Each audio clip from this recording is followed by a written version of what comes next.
Okay, so next we'll move to the unsupervised learning for clustering. So unsupervised learning is very different from the supervised learning. Before we mentioned supervised learning requires some supervised information to guide the model learning, right? However, for the unsupervised learning, we don't require any supervision information. And we also provide you with a very simple sketch here. Compare the supervised learning versus unsupervised learning. For supervised learning, normally we require the data can provide us with some supervision information, like the positive instance at the rectangle, the negative instance at the round, right? And what we are doing here is to define a model to partition or to separate them from each other by drawing one line, right? Right. So we are doing the classification here. However, when it comes to unsupervised clustering, it will be very different. The data we have no supervision information at all. What we can see is they are all the same. We don't have supervision information, right? What we see here, they are all the rounds, or they are all rectangles, or they are all squares. They are all the same. And what we are doing here is to partition them into different groups. We don't require us to draw a line to separate them from each other. We just want to group them into each other to make sure the instances in the same group, they are close or they are similar to each other. And for the instances which are far away, they will be in different groups. This is the main target for unsupervised learning in the clustering. Then the question will be, how can we do this kind of clustering for the unsupervised learning without using any supervision information? So unsupervised learning is very different from the supervised learning task. In many cases, no supervision information is available, and the data instances may have no label information actually. And the task of learning and mining some inner rules and patterns from such unlabeled data instances are formally called unsupervised learning task, which provides us some basic information for further data analysis. Unsupervised learning involves very diverse learning tasks, among which clustering tasks are the research focus and have very broad applications. Besides clustering, we also have many other unsupervised learning tasks as well, which will not be covered here because the time is limited. What is the clustering problem? Clustering aims to partition the data instances into different groups, where the instances in the same cluster or the same group are more similar to each other compared with those from other clusters. We can provide you with a formal problem setting here. Given the input, which it will be a data set. However, for this data set, we have no supervision information at all. What we can see here are the features, right? And based on this kinds of feature representation of the data instances, we want to partition them into k disjoint groups or clusters. We can represent them as C as clusters. We have C1 to CK, denoting k different groups, right? We want to ensure them they are disjoint. In other words, Ci joins Cj equals to empty. However, the union of all the Ci here, it will equal to the whole data set. You can follow me, right? So each cluster will be have no overlap with the others. At the same time, all the instances will be partitioned into one cluster, right? We have some design properties for clustering. The data instances in the same cluster are similar to each other, and the data instances in different clusters are dissimilar to each other instead. So, how can we measure similarity between two instances based on their features?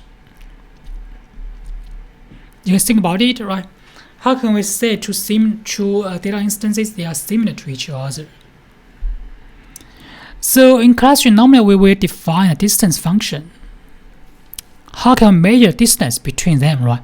If they are far away, then we can say they are not similar to each other. If they are very close in their distance, then we can say they are very similar to each other, right? So we have to define a very good distance function for the clustering problems. So the distance is a measure, right? Or is a function. However, this distance measure has some design properties. First of all, the distance has to be non-negative. For any two data instances, we need to ensure the distance between them is non-negative. We cannot say the distance I and distance j, they have negative distance, right? It doesn't make sense. The second property is identity. The distance between one data instance with itself is 0. Also symmetric. If we switch the position between two instances, the distance metric should be the same, right? Also, we need to maintain the triangular inequality. The distance between I and j is no greater than the distance between I and k, and this plus the distance between k and j. So to maintain these properties, we can define different distance functions or measures as shown below. So a common one actually is called Minkowski distance. We define the distance as shown by the formula here. So the distance between I and j, these two vectors, is defined as the pth root of the summation of all the features inside these two vectors, and they're raised to p power. Here we also have this absolute mark here to ensure this distance is non-negative. This p can be any value, and it can be any non-negative values. So for example, if we set p equals to 1, then this Minkowski distance will be reduced to the Manhattan distance. It will be equal to what? Equal to the difference, the absolute value of the difference between all the entries in these two vectors, right? By setting this p equals to 1, this formula will be reduced to this one, right? At the same time, if we set p equals to 2, what will happen? This Minkowski distance will be reduced to the Euclidean distance, right? In other words, we can calculate the square of the feature difference for all the entries in these two vectors and further calculate the square root, right? If we assign this p to be infinity, it will be reduced to another distance as shown at the bottom. So we can say this Minkowski distance is a very general distance, right?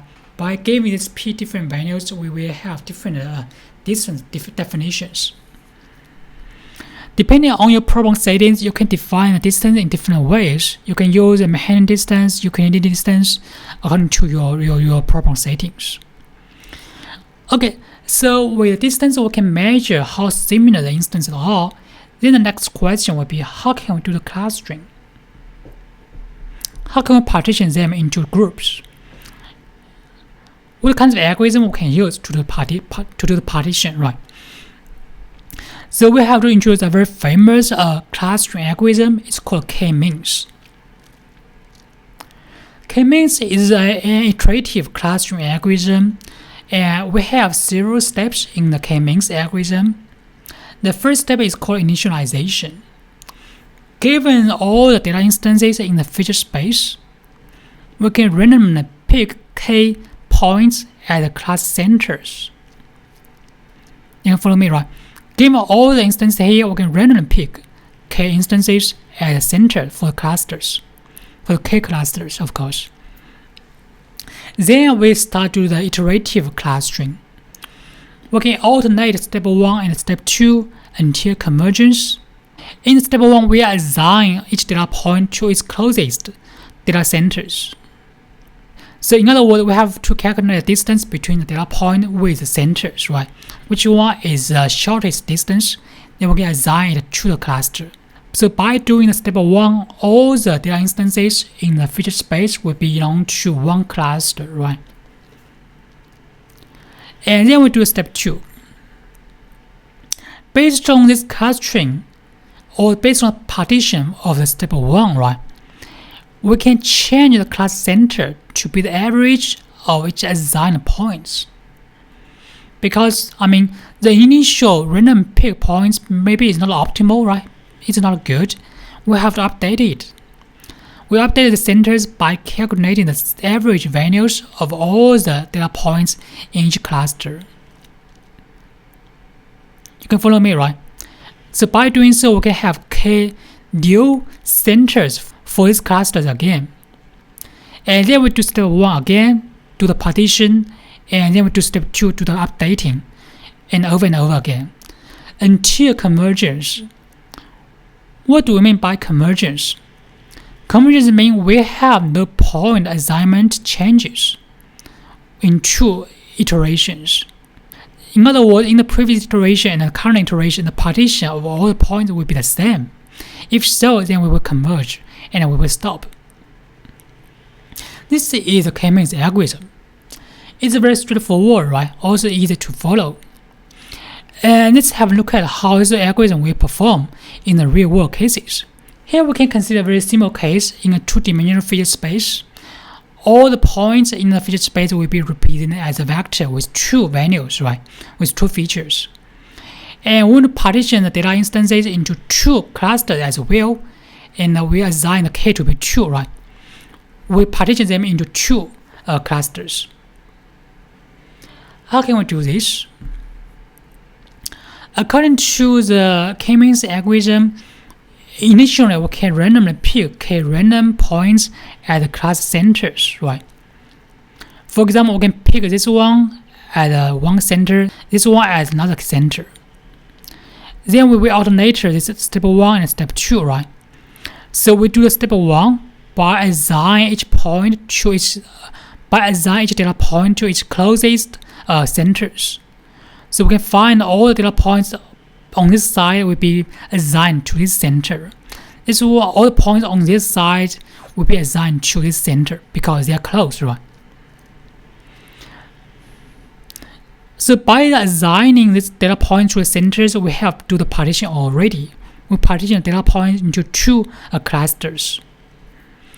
We can see this partition is not good, right? Because, it's kind of different from what we expect. Given the data points, we may expect this will be one partition, this one will be another partition, right? However, for this case, because we are initializing a very bad centers, we are partitioning the data points in a very strange way, right? It doesn't matter, it's okay, right? Because we have step 2. So based on the current partition, we can update the cluster centers, right? This is one cluster. Its center will be nearby someone here, right? This is another cluster. Its center will be somewhere here, right? So by updating the centers, we can get a new center of the clusters will be here and here, right? Based on these new centers, we can do the step 1 again by assigning data points to the centers, and similar for the other center, right? And we can see with these new centers, the partition will be much better, right?